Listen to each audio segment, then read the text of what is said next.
If you've ever broken someone's trust and didn't know how to fix it, maybe you tried, maybe you apologized or showed up, but somehow it still wasn't enough. The distance stayed, the tension lingered, and you were left wondering, what am I missing? This video is for you. Here's the thing. People think trust is a glass. Drop it once, it's done. But trust isn't glass. Trust is more like a system. It can be rebuilt, rewritten. But you can't just hit undo, you have to debug the system you corrupted. Because trust isn't built in grand gestures, it's built in loops. Tiny repeated proofs of presence, of safety, of change. Let's break it down. You don't rebuild trust, you rebuild safety. See, when you betray someone's trust, doesn't matter if it's a lie, a secret, a failure to show up, what you actually break is safety. You rewrite your identity in their head. You were the safe one. Now you're the one who can hurt them. So when you say, I'm sorry, they hear, cool, but are you still dangerous? That's the real question. So your first job? Show you're not a threat, not once, not with a paragraph text or a bouquet of please forgive me, but in your predictability, your presence, your consistency. You rebuild safety in how you show up, especially when it's hard. You keep showing up. Not loud, not dramatic, just solid. Like a lighthouse after a storm, that's the beginning. Apologies don't heal, accountability does. You ever notice how people say, I'm sorry like it's a password? A one-time unlock to skip the consequences? But when you've broken trust, I'm sorry is background noise. What people are actually listening for is, do you understand what you did? Do you get how it felt? And are you willing to sit in the discomfort of that truth without flinching or running away? Because real accountability isn't a performance. It's not, I didn't mean to. It's, I see what I did. I get why it hurt, and I'm not hiding from it. When you do that, you start creating space, not forgiveness, not yet, but space. Space for them to maybe believe this version of you isn't just a mask. You don't need to explain your pain. You need to hold theirs. That's how healing starts. You can't control their healing timeline. Here's the part nobody wants to hear. You don't get to choose when they're ready to trust you again. You don't get to rush it. You don't get to say, but I've changed. But it's been months. But I'm trying. You're not entitled to their healing. You're privileged if they let you witness it. This part is patience. It's repeating the apology.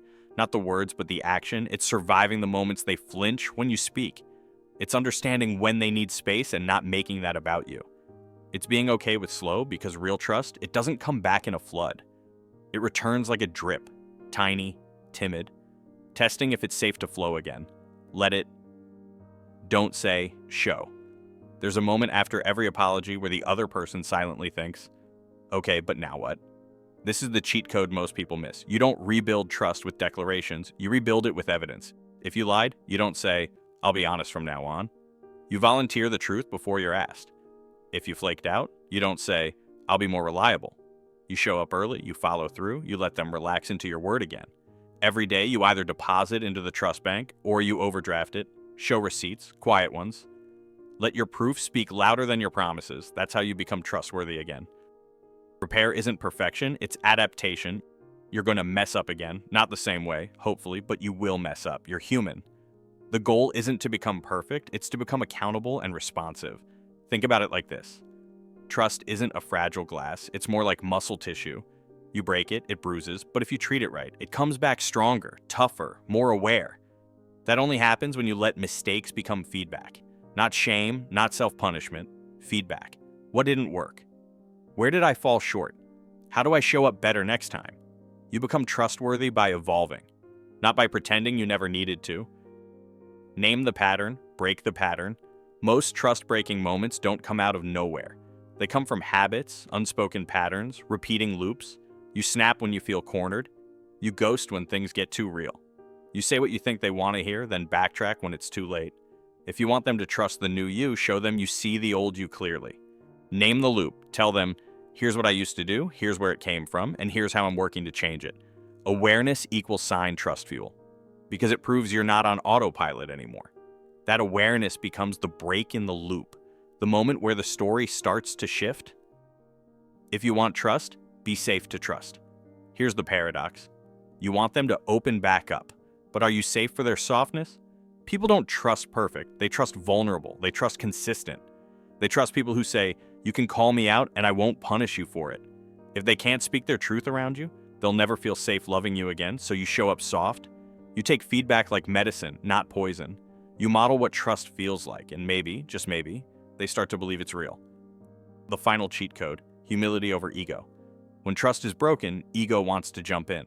Why don't you see I've changed? Why do I have to keep proving myself? Why are you still hurt? But healing isn't about your comfort, it's about their reality. So put down the defensiveness. Step out of the spotlight. Let the healing happen at their pace. And if you can do that, if you can keep choosing humility over ego, they might not just trust you again. They might respect you more than they ever did. Final words, you broke it? Yes. But here's the secret the world doesn't shout. Broken things can still be beautiful.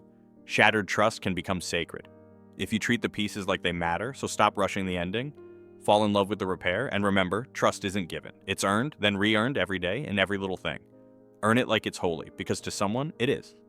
You're not your mistake. You're how you make it right.